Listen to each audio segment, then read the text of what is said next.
Welcome to day 2 of the series Things That I Wish I Knew Before. Let's begin. Birth is more of a mental process than a physical process. Yes, absolutely.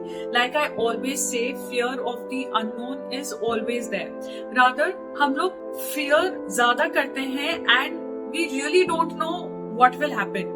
हम लोग ज्यादा trade करते हैं when we are more in anticipation, which is why in our classes we educate and empower couples with evidence-based knowledge. Birth is definitely mind over matter. Positive attitude रहना ही ensure करता है smooth and easy labor. If you are psychologically prepared and you are in a good mental space, you are more informed, calm and collected. आपकी birth या recovery, even postpartum period, breastfeeding period, they are all much better and positive experience.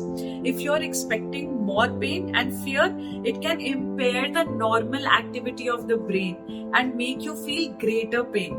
So it is very important to be in a good physical as well as mental health. So your birth will greatly depend on your brain's interpretation of pain, either fearful or something to work with. Stay tuned for day 3 and follow and subscribe so that you do not miss any updates on this channel.